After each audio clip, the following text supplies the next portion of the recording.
Hello everyone, this is Kanishk Jain. Alpha plus classes में आपका हार्दिक स्वागत है। अगर आपने चैनल को सब्सक्राइब नहीं किया है तो चैनल को सब्सक्राइब करें और बेल आइकन को प्रेस करें ताकि आप हमारे लेटेस्ट वीडियो को देख सकें। स्टार्ट करते हैं 9th क्लास मैथ्स एक्सरसाइज 7.1 और क्वेश्चन नंबर आपका 4। तो इसमें क्या कहा है कि L और M दो समांतर रेखाएं हैं।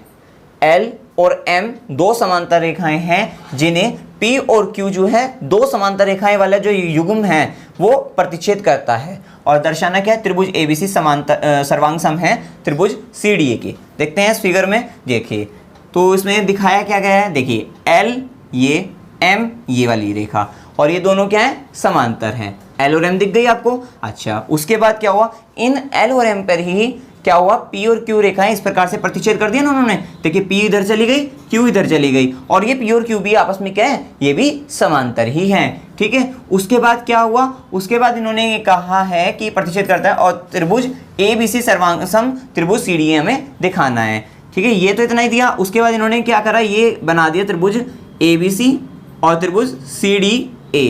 ठीक है, अब इन दोनों त्रिभुजों को हमें क्या दिखाना है, हमें सर्वांग सम दिखाना है। तो अब कैसे दिखाएंगे, ये देखिए सर्वांग सम दिखाने के लिए हम क्या करेंगे, क्योंकि इन्होंने कहा कि देखिए P और Q ये पैरेलल है, इसका मतलब क्या हुआ, ये भुजा जो है AB भुजा DC के समांतर हो गई।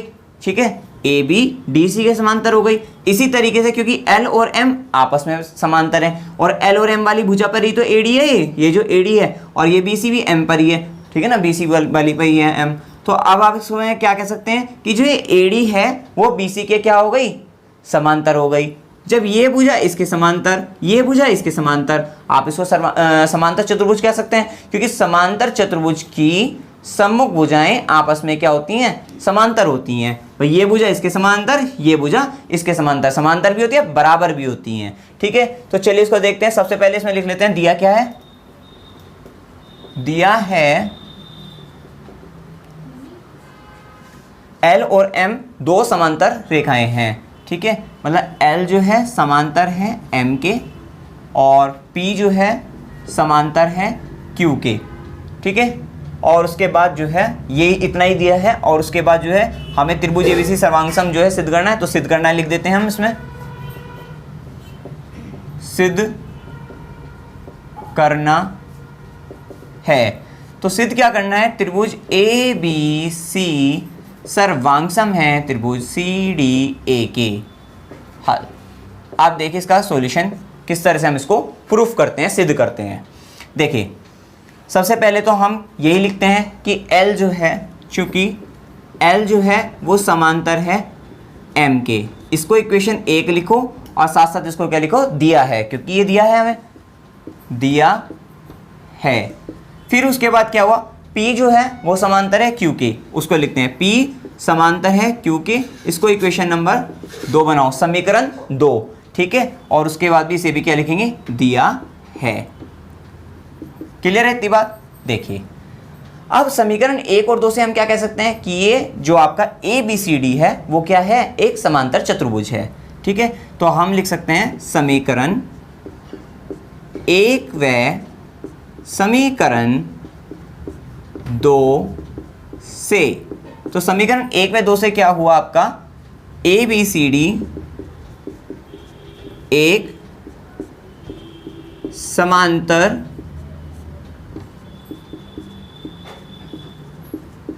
चतुर्भुज है। समांतर चतुर्भुज को क्या बोलते हैं, पैरेललोग्राम जो है, ठीक है इंग्लिश में। तो ABCD क्या हुआ, एक समांतर चतुर्भुज हुआ। बस अब क्या होगा, अब हमें जो है सिद्ध करना है इन दोनों को सर्वांग सम। तो हम क्या करेंगे, इसको भी ले लेंगे, इसको भी ले लेंगे, जो है त्रिभुज ABC व त्रिभुज CDA में। ठीक है ना, इन दोनों त्रिभुज को ऑपरेट करना है, तो इन दोनों त्रिभुजों को ले लेते हैं। तो त्रिभुज ABC व त्रिभुज CDA में देखिए इसमें क्या होगा आपका, एक तो ये भुजा हो गई, AD जो है बराबर है BC के। ठीक है ना, AD बराबर है आपका BC। क्यों हुआ ये तो आपको पता ही है, क्योंकि समांतर चतुर्भुज की सम्मुख भुजाएं समान होती है, यही लिख देते हैं। ठीक है, AD बराबर है BC के और ब्रैकेट में कर देते हैं, इसका कारण भी देना पड़ेगा हमें कि समांतर चतुर्भुज की सम्मुख भुजा, समांतर चतुर्भुज की सम्मुख भुजा क्या होती है? समान होती है। आगे भी लिख सकते हैं, तो समान होती है, समान होती है। क्लियर होगी इतनी बात? तो हमने लिख दिया AD बराबर BC। ये देखिए एक बात हो गई, ठीक है। उसके बाद क्या होगा? समांतर चतुर्भुज के सम्मुख कोण जो होते हैं ना, वे भी क्या होते हैं? समान होते हैं। तो ये जो कोण होगा आपका, वो किसके समान होगा? इसके समान होगा। तो एक भुजा ले ली, एक कोण ले लेंगे। एक भुजा कौन सी ले लेंगे? AC बराबर AC, क्योंकि AC जो है वो दोनों में है, तो AC बराबर AC उभयनिष्ठ हो जाएगी। तो अब कोण कैसे लेंगे? कोण CDA, कोण CDA बराबर होगा कोण कौन सा? CBA, कोण CBA, ठीक है, या ABC जो है, ठीक है। फिर उसके बाद हम क्या करेंगे? ये बराबर है, उसके बाद लिख देंगे समांतर चतुर्भुज के सम्मुख कोण, ठीक है ना, समान होते हैं। समांतर चतुर्भुज के सम्मुख कोण जो होते हैं वो क्या होते हैं? समान होते हैं। फिर उसके बाद क्या करेंगे? AC बराबर क्या होगा? AC बराबर AC उभयनिष्ठ। और अब इसके बाद आप क्या कह सकते हो कि त्रिभुज ABC जो है आपका, त्रिभुज ABC सर्वांगसम है त्रिभुज किसके? ये सर्वांगसम हो गया त्रिभुज CDA के, CDA के, ठीक है। अब आप यहाँ देखिए त्रिभुज ABC और CDA में लिया था हमने। जब ये लेते हैं तो ABC में मतलब यहाँ पे क्या करना पड़ेगा हमें, जो है ये जो BC वाली टर्म हमने इधर लिखी है, क्योंकि जो त्रिभुज पहले लिया उसी की टर्म पहले लिखनी थी। तो यहाँ पे AD बराबर BC ना करके क्या लिखना पड़ेगा? BC बराबर किसके? AD के।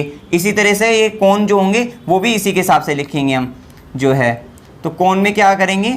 कोण ABC बराबर कोण CDA, और उसके बाद ये AC तो इसी का लिखिए, AC बराबर AC उभयनिष्ठ, दोनों के समान ही है, ठीक है। और त्रिभुज ABC जो है वो क्या होंगे? सर्वांगसम हो गए हैं त्रिभुज CDA के। यही आपको सिद्ध करना था कि त्रिभुज ABC जो है सर्वांगसम होगा त्रिभुज CDA के।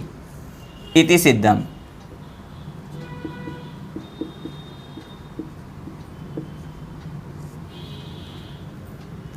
अगर आपको इसमें कोई भी डाउट हो आप कमेंट सेक्शन में पूछ सकते हैं। वीडियो अगर आपको अच्छा लगा, वीडियो को लाइक कीजिए, शेयर कीजिए और मेरे चैनल को सब्सक्राइब कीजिए। Thank you very much.